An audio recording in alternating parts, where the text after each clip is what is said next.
In December 2014, we had a national conference at the Australian National University, bringing together representatives from around the country.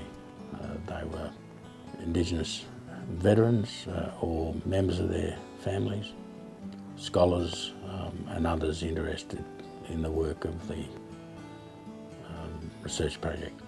Here were Indigenous Australians, barely 125 years after the arrival of the First Fleet, and the devastating impact that would have for Indigenous peoples, living in a desperately unequal society, doing everything they possibly could to volunteer to serve this nation, desperately trying to enlist in the Australian Imperial Force.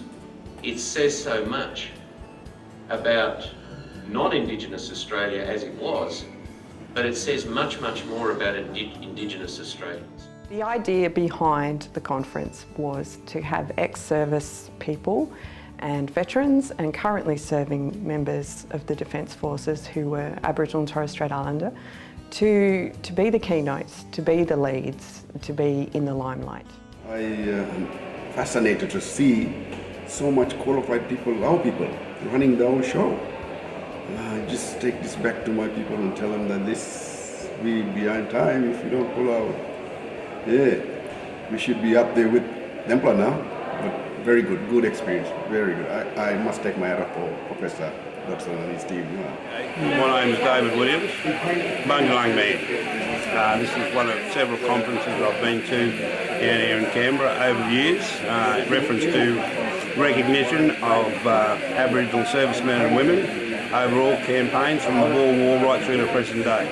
This collection of information which has been given to the conference organisers hopefully will further achieve the recognition that Aboriginal people and the wider Australian community need to be taught of the defence of this country, both from before colonisation and after colonisation, because I can tell you now, no one anywhere in the world can do anything without local help, and we certainly helped that mob over. Because it's oral history, it's important to have a conference like we did to hear, so to speak, from the horse's mouth and people's recollections, people's stories, people's histories, people's experiences.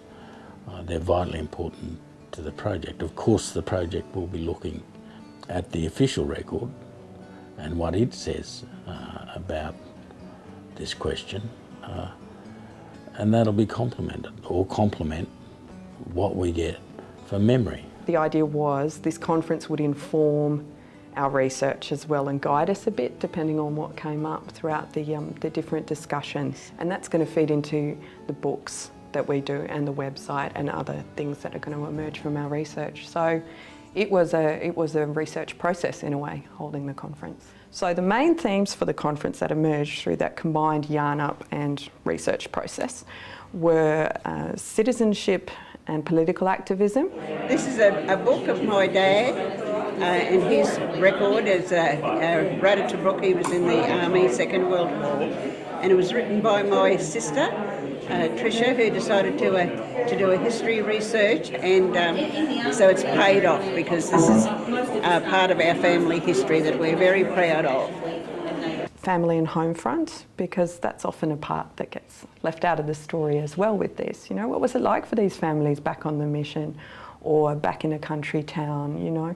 Were they actually seeing the wages that were coming in from the soldiers who were serving and so on? And what things did women do on the home front in World War II? Hearing about family stories from the First World War and the Second World War, and well, Korea is a bit like the forgotten war, but I managed to talk about my father's experience in Korea in relation to our family. The conference has been able to cover some really wide-ranging topics that have been really, in one sense, quite difficult for family to talk about because we're all being touched by war. Another theme was women in service, and that was one I was particularly interested in and driven to have a whole session, in fact, in the conference. My military service goes back to 1968, and I joined the RANS at the age of 17 from Tasmania. I'm a Palawa woman born in Launceston. I did 4 years in the Navy, from 68 to 72, I was a communicator. I saw service in Cerberus, here at Harmon, Cutterable, back to Harmon, back to Cutterable. So that was my 4 years. And I'm just finding this whole conference very enlightening and interesting to see other women's perspective.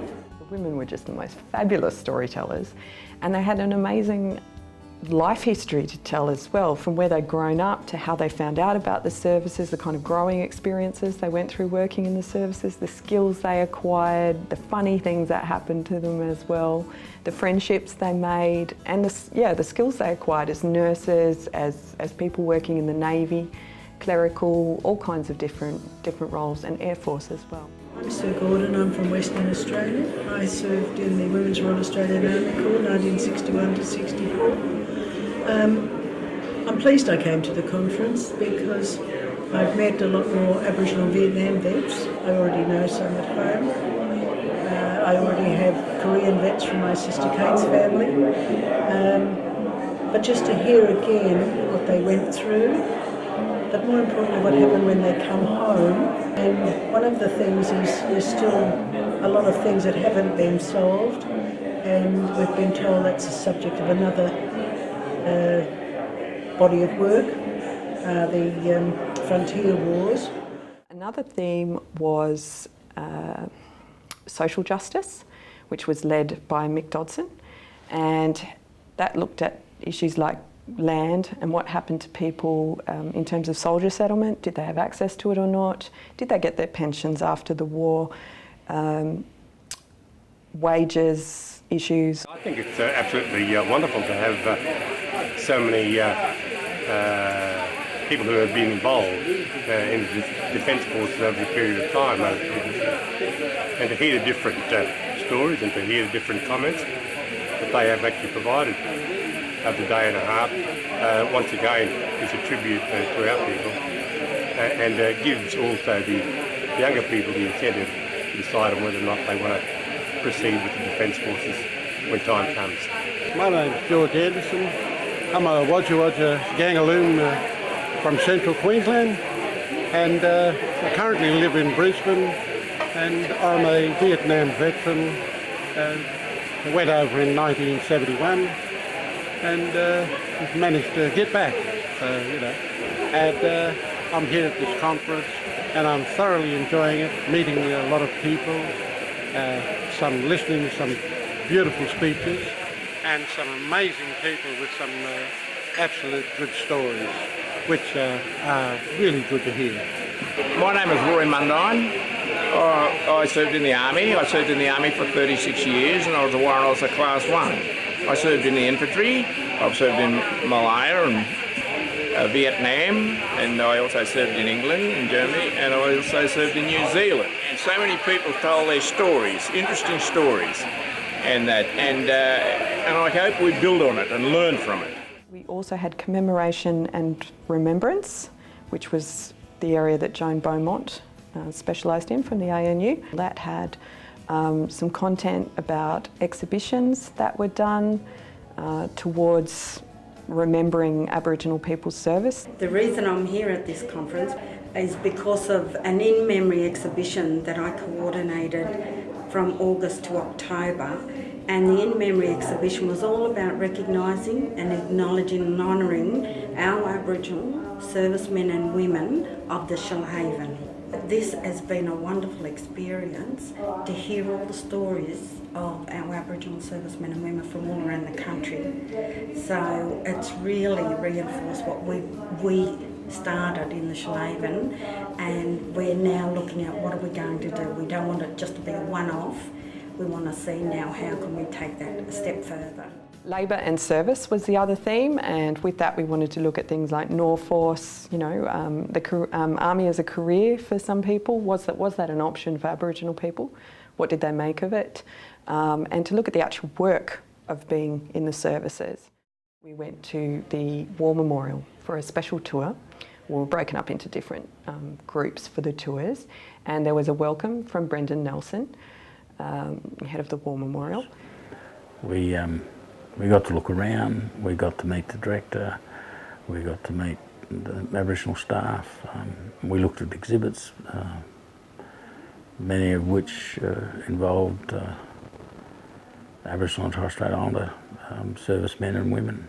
The War Memorial, as part of their partnership with our project, had agreed to change the story for that particular day as part of their last post service. So the story was actually one of an Aboriginal digger from the Goulburn area.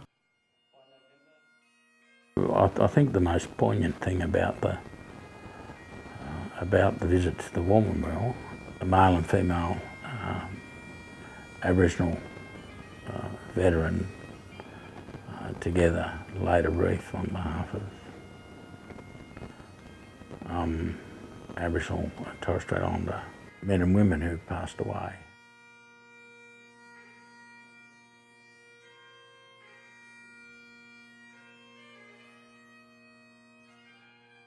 It gives you a whole new perspective, perhaps puts a whole new light on the way in which you look at aspects of Australian history, makes you